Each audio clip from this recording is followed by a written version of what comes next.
네, 안녕하세요. 뉴스 잉글리시와 G2 글로벌 투자에서 전해드리는 아시아 통신 2024년 7월 21일까지 한 주간 소식을 미리 전해드립니다. 이 왼쪽 사진에 보이는 것처럼 중국 공산당이 3중 전회를 이번 주에 열고 GDP를 비롯해가지고 경제지표를 발표를 합니다. 인도네시아에서는 자동차 전시회가 열리는데 거의 모든 일본계 브랜드 자동차 브랜드들이 참가를 하고요. 한국에서도 현대기아차와 중국의 BYD 그리고 베트남의 빈패스트까지 이번 인도네시아 자동차 전시회에 참가를 합니다. 그리고 일본 도쿄에서는 Pacific Islands Leaders Meeting이라고 그래서 태평양 지역의 도서국가들, 그러니까 섬나라들이죠. 이들 섬나라들이 모이는 그 협의체가 있어요. 다자간 협의체인데 그게 이번 주에 일본 도쿄에서 열립니다. 그리고 아시아개발은행이 경제 전망 보고서를 이번 주에 발표를 합니다. 그리고 마지막으로 Pacific Skies 2024라고 일본이 주관을 하고 독일과 프랑스와 스페인의 공군 전력이 일본으로 와가지고 이 공동 훈련을 합동 훈련을 하는 행사 그 이벤트가 있어요. 한 2달에 걸쳐서 하는데 그게 이번 주에 시작을 합니다. 그러면 한 꼭지씩 제가 짚어드리겠습니다. 오늘 날짜 7월 15일 월요일에는요. 중국 공산당이 제20기 3중 전회를 월요일 오늘 열어서 목요일에 막을 내립니다. 왼쪽 차트를 보시면은 제일 왼쪽에 1990년이고 제일 오른쪽에 2030년까지 예상치를 지금 그리고 있는데요. GDP가 계속해서 지금 꾸준하게 떨어지고 있는 것을 알 수가 있습니다. 그래서 오늘 마침 그 2024년 2분기에 GDP 성장률을 발표를 했는데 1분기에는 전년 동기 대비해서 플러스 5.3%였고 이번 2분기에도 예상치는 플러스 5.1%여가지고 중국 공산당이 2024년 한 해 전체를 목표로 하는 게 5.0% 아닙니까? 그래서 어느 정도 그거에 좀 부합할 것이라고 봤는데 실제로 오늘 나온 그 수치는 플러스 4.3%로 크게 미달을 했습니다. 저는 이것도 사실은 좀 뻥튀기로 부풀린 것이라고 생각을 하는데 아무튼 지금 중국 경제가 매우 어려운 것은 사실이고 그 내용을 좀 더 자세히 들여다보면 6월 한 달 중국의 산업 생산량이 플러스 5.3% 성장을 했지만 소매 판매량은 플러스 2.0%에 불과했고 특히 신규 부동산 건축은 마이너스 23.7%, 그 다음에 부동산 거래는 마이너스 10.1%로 부동산 경기 침체로 인해서 이것이 이 소매 판매를 죽이고 있고 소매 판매가 죽으니까 당연히 소비자 심리가 얼어붙어 있고 그러니까 결국 유일하게 중국 경제가 숨구멍을 찾을 수 있는 것은 수출 제조업을 통해서 수출을 해가지고 지금 경제의 숨통을 틔우겠다는 건데 그것마저도 쉽지 않은 것이 미국과 캐나다와 호주와 뉴질랜드와 서유럽 나라들 이른바 구매력을 가지고 중국에서 수출하는 공산품을 사줄 수 있는 여력이 있는 나라들이 지금 전부 다 특히 미국을 필두로 관세 장벽, 무역 장벽을 쌓아 올리고 있어서 중국 경제는 앞으로도 좀 더 많이 어려워질 것이라고 저는 내다보고 있습니다. 자, 7월 16일 내일 화요일이 되면은요.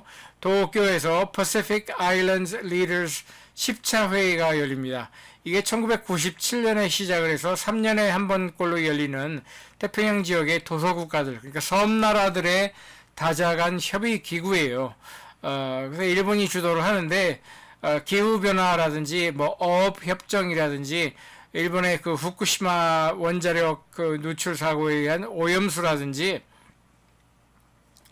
그 밖에 이제 중국의 해양 세력 부상에 따른 중국의 위협에 대한 공동 대응이라든지 이런 아젠다를 그 이번에 협의할 것으로 지금 보고 있습니다.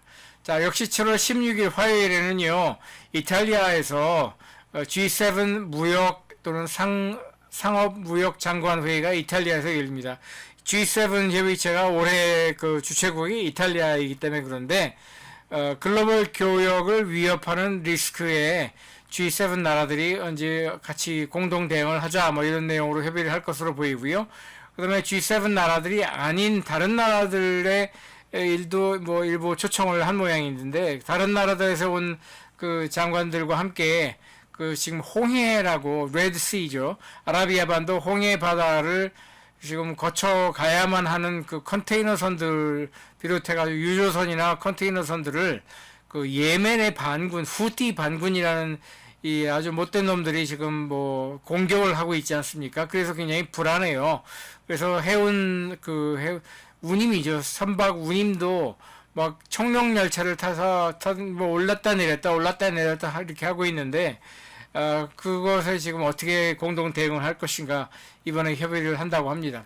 7월 17일 수요일이 되면은요, 여기 왼쪽에 보이는 것이 그 아시아 개발은행 필리핀 마닐라에 본부가 있죠.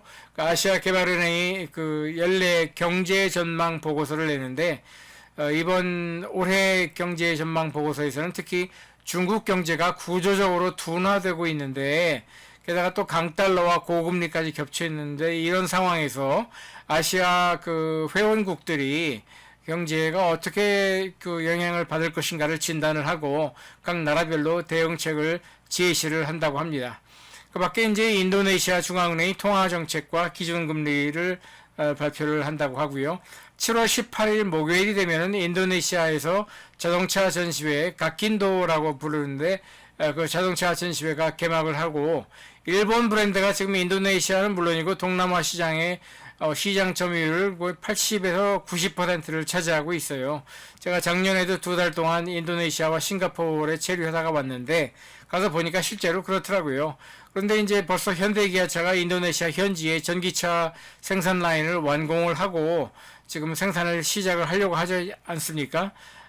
그래서 이제 한국 기업이나 뭐 중국 기업이나 심지어는 베트남 기업들까지도 인구 2억 3,500만이 사는 그 인도네시아 시장을 지금 눈여겨보고 있죠.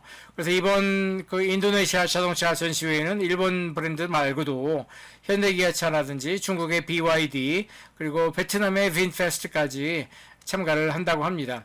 그 밖에 또 분기 실적을 발표하는 주요 기업으로서는 저희 그 G20 글로벌 투자 All Weather 포트폴리오, 그러니까 저희가 운용하는 펀드가 두 가지가 있죠. 하나는 All Weather, 그러니까 전천후 펀드가 있고, 또 하나는 이제 Growth, 성장 펀드가 있는데, 그 All Weather 펀드, 그러니까 전천후 펀드의 비중 10% 정도 지분을 저희가 그 비중을 차지하고 있는 반도체 세계 최대 최고 기업이죠. TSMC가 7월 18일 목요일에 분기 실적을 발표를 합니다. 7월 19일 금요일이 되면은요, 여기 왼쪽 사진에 나와 있는 것처럼 유럽의 3개국, 독일, 프랑스, 스페인, 이 3개국의 공군 전력을 대표하는, 공군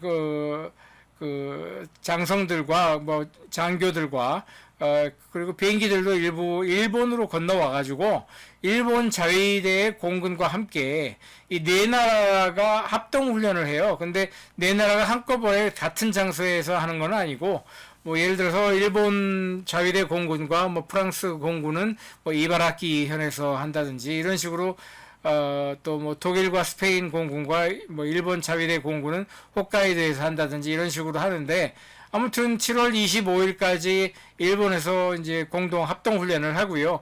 그 밖에도 이번 주에 열리는 이런 공군 합동 훈련이 좀 더 넓게 보면은 Pacific Skies 2024라는 이름으로 약 2달 동안에 걸쳐 가지고 일본과 호주와 독일과 프랑스와 스페인의 연합 그 공군 훈련을 하는데 그것의 일환이라고 합니다. 자, 여기까지 그 G2 글로벌 투자와 뉴스 잉글리시에서 전해드린 아시아 통신이었습니다. 그러면은 저희가 만드는 그 여러 가지 동영상 콘텐츠가 여러 가지가 있으니까 여러분들에게도 유익하고 또 저에게도 도움이 되는 이런 내용을 또 오른쪽에 보이는 것처럼 다양한 소셜 미디어 채널로 공급을 하고 있으니까 여러분들께서 널리 알려주시면 대단히 고맙겠습니다. 자, 그럼 다음 주에 또 뵙겠습니다.